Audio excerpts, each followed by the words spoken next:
Камалзода подтвердил риск заражения коронавирусом в Таджикистане. Досмотрите это видео до конца, и вы узнаете, чего стоит опасаться каждому таджику.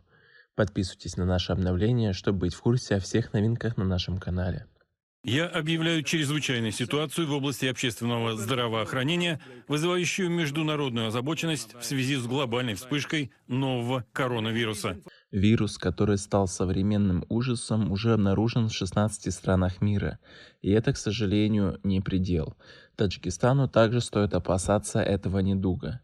Возможность проникновения коронавируса в Таджикистан нельзя исключать, заявил замминистра здравоохранения и социальной защиты населения республики Мирхамуддин Камалзода. При этом Камалзода отметил, что в республике принимают предупредительные меры и соблюдают меры предосторожности. В страну через наземные и воздушные пути въезжает много людей, возятся товары. В этой связи Таджикистан наряду с другими странами принимает меры для минимализации угрозы попаданию вируса на свою территорию, сказал замминистра здравоохранения Таджикистана.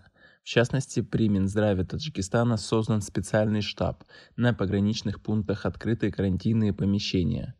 Пишите свои мнения в комментарии под этим видео, как вы относитесь к таким мерам предосторожности, а мы продолжаем. Все граждане, которые въезжают в страну, проходят медицинское обследование. Особенно это касается граждан КНР, которых обследуют 14 суток с момента въезда.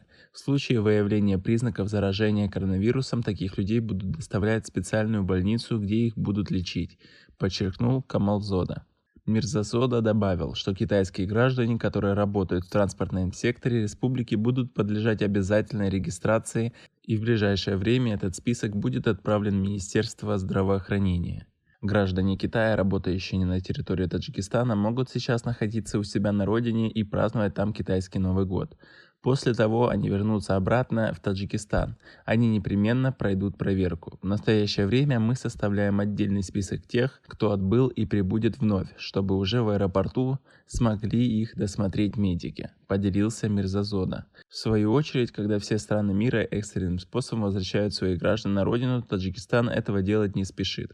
Он добавил, что в Таджикистан пока не принимает мер для возвращения своих граждан из Китая. Всемирная организация здравоохранения еще не объявляла чрезвычайную ситуацию в связи со вспышкой коронавируса нового типа в Китае.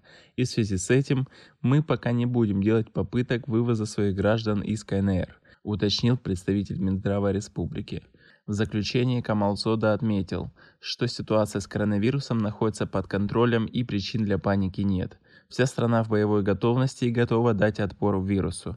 На сегодня к приему больных, если таковые будут, готовы столичная детская инфекционная больница, городская инфекционная больница. Подготовлен необходимый запас противовирусных медикаментов, подчеркнул он. В многих отношениях Китай фактически устанавливает новый стандарт реагирования на вспышки, и это не преувеличение. На этом у нас все. Просим вас написать нам те темы, которые вы бы хотели, чтобы мы раскрыли в следующих роликах. Свои идеи пишите нам в комментариях под этим видео. Также вы имеете возможность заказать у нас рекламу на канале. Ссылка на прайс-лист будет в описании под этим видео. До скорой встречи.